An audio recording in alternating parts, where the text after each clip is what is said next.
എൻ്റെ പേര് കെ.വി. മഞ്ഞ് പുതച്ചു നിൽക്കുന്ന പർവ്വതങ്ങളാൽ ചുറ്റപ്പെട്ട ആൽപ്സ് ഗ്രാമത്തിലാണ് ഞാനും എൻ്റെ വല്യമ്മയും താമസിക്കുന്നത്. പച്ചപ്പും അരുവിയുമൊക്കെയായി സുന്ദരമാണ് ഞങ്ങളുടെ ഗ്രാമം. ഇവിടെ ഒരു മലഞ്ചെരുവിൽ ഞങ്ങളുടെ കൊച്ചു വീട്. എൻ്റെ അച്ഛൻ അങ്ങ് ദൂരെ പട്ടാളത്തിൽ ജോലി ചെയ്യുക. പിന്നെ എനിക്ക് പൂക്കൾ ഭയങ്കര ഇഷ്ടമാണ്.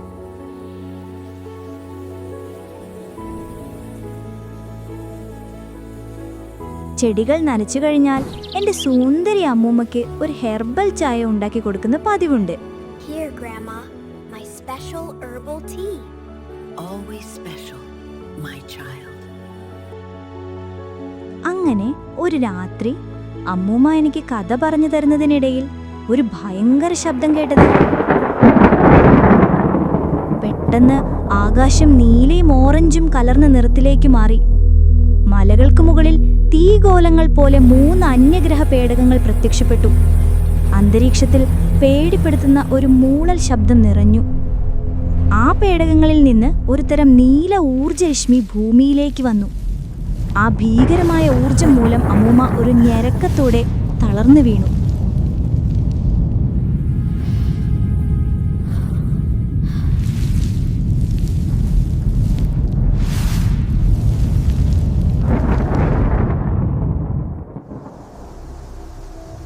ദിവസങ്ങൾ കൊണ്ട് ഗ്രാമം തിരിച്ചറിയാൻ കഴിയാത്ത വിധം മാറി. പച്ചപ്പ് മുഴുവൻ ഉണങ്ങി കരിഞ്ഞ് മഞ്ഞളിച്ചു. അരുവിയും വറ്റി. പൊടി പറക്കട്ട വരണ്ട ഭൂമി. ആകാശം മങ്ങിയ ചാരനിറം. എങ്ങും നിശബ്ദതയും വരണ്ട കാറ്റും മാത്രം. Everything is gone, Grandma. Even my flowers.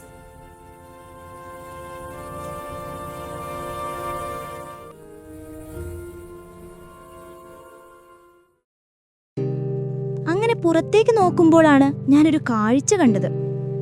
ചുറ്റും മരിച്ച സസ്യജാലങ്ങൾക്കിടയിൽ വീടിന് വശത്തുള്ള വലിയൊരു ഒറ്റമരം മാത്രം പൂർണ്ണമായും പച്ചയണിഞ്ഞു നിൽക്കുന്നു.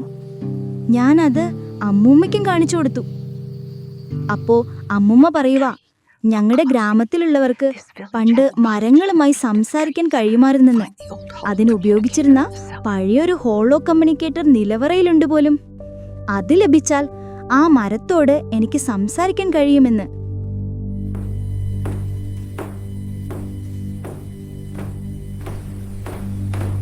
ഞാനങ്ങനെ നിലവറയിലെത്തി പൊടി പിടിച്ചൊരു പെട്ടി തുറന്നു. അതിൽ നിന്ന് പഴയ എന്നാൽ ഭയങ്കര തിളക്കമുള്ള ഹോളോഗ്രാഫിക് കമ്മ്യൂണിക്കേറ്റർ തപ്പിയെടുത്തു. ഞാനത് മരത്തിന്റെ ചുവട്ടിൽ വെച്ച് ഓൺ ചെയ്തു. അതിൽ നിന്ന് മിന്നുന്നൊരു പ്രകാശരശ്മി മരത്തിന്റെ വേരുകളിലേക്ക് പോയി ബന്ധപ്പെട്ടു. അപ്പോൾ മരത്തിന്റെ ശബ്ദം എൻ്റെ ചെവിയിൽ ഒരു വൈദ്യുത തരംഗം പോലെ അനുഭവപ്പെട്ടു. മരം പറഞ്ഞതെന്താന്ന് വെച്ചാൽ, അവർ തിരഞ്ഞത് ഊർജമോ വെള്ളമോ അല്ല, അവർ തേടിയത് ജീവന്റെ ജനിതക കോഡുകളെയാണെന്നാണ്. അവർ ലോകത്തെ അവരുടെ ഇഷ്ടത്തിനനുസരിച്ച് മാറ്റി എഴുതാൻ ശ്രമിക്കുകയാണത്രേ. പക്ഷേ ഞങ്ങളുടെ മരത്തിന് അവരുടെ വികിരണത്തെ അതിജീവിക്കാനുള്ള കഴിവുണ്ട് പോലും. ഈ മരമാണ് അവസാനത്തെ കണ്ണി. എങ്കിലും നഷ്ടപ്പെട്ട ജനിതക കോഡുകളെ പുനഃസൃഷ്ടിക്കാൻ കഴിയും കുതിരെ. ഈ മരം കൂടി നശിപ്പിച്ചാൽ ലോകം അവർക്ക് സ്വന്തമാകും പോലും. ഞാൻ പെട്ടെന്ന് പട്ടാളത്തിൽ ജോലി ചെയ്യുന്ന അച്ഛനെ പറ്റി ഓർത്തു. അച്ഛനെ വിചാരിച്ചാൽ ഇത് തടയാൻ കഴിയും.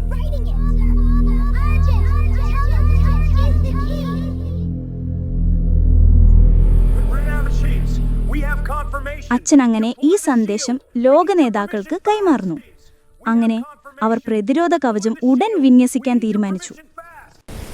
സൈനിക ഡ്രോണുകൾ മരത്തിനു ചുറ്റും പെട്ടെന്നെത്തി. ഒരു നീല ഹോളോഗ്രാഫിക് ഊർജ കവചം അവർ മരത്തിനു ചുറ്റുമുണ്ടാക്കി. കുറെ കഴിഞ്ഞപ്പോൾ അന്യഗ്രഹ പേടകങ്ങൾ തിരിച്ചെത്തി. അവർ ഷീൽഡിലേക്ക് തീവ്രമായ നീല രശ്മികൾ തൊട്ടുവിട്ടു.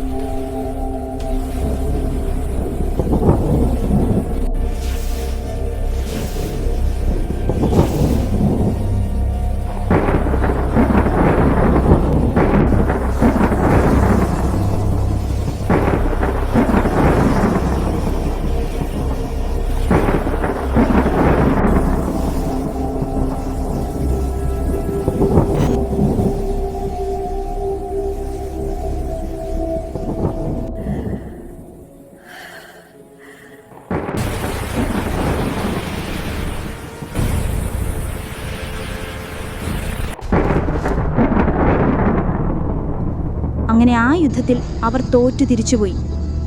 അപ്പോഴാണ് അമ്മൂമ്മ പറഞ്ഞത് എല്ലാം പഴയ പോലെയാക്കാൻ, പഴയ ജലസേചന പമ്പിൽ നിന്ന് വെള്ളം മരത്തിലേക്ക് എത്തിക്കാൻ. No, Kevin. ഞാൻ ഓടിച്ചെന്ന് പഴയ ഇരുമ്പ് ലിവർ വലിച്ചു, പമ്പ് ചെയ്തു. വെള്ളം ശക്തിയായി ചാലുകളിൽ കൂടെ മരത്തിന്റെ വേരുകളിലേക്ക് ഒഴുകി. അങ്ങനെ വെള്ളം വേരുകളിലെത്തിയപ്പോൾ മരത്തിന് ചുറ്റുമുണ്ടായിരുന്ന കവചം അപ്രത്യക്ഷമായി. കണ്ണഞ്ചിപ്പിക്കുന്ന ഒരു പച്ച പ്രകാശ തരംഗം അതിൽ നിന്ന് പുറത്തുവിട്ടു. ആ ഊർജ്ജ തരംഗം അന്യഗ്രഹജീവികളുടെ വികിരണങ്ങളെ പൂർണ്ണമായും ഇല്ലാതാക്കി.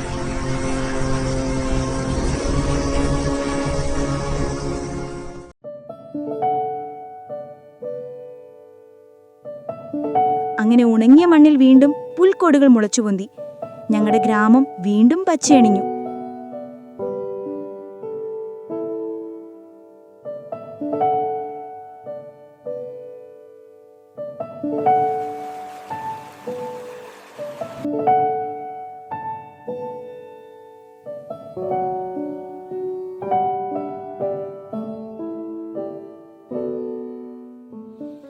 You saved our home, Kevy.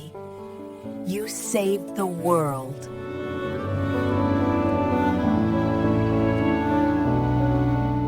അതേസമയം അമ്മൂമ്മയുടെ മുഖത്തും ആ പഴയ സന്തോഷമൊക്കെ തിരികെ വന്നു. ഒപ്പം പുതിയ പ്രതീക്ഷകളുമായി ഞാനും എൻ്റെ പൂക്കളും.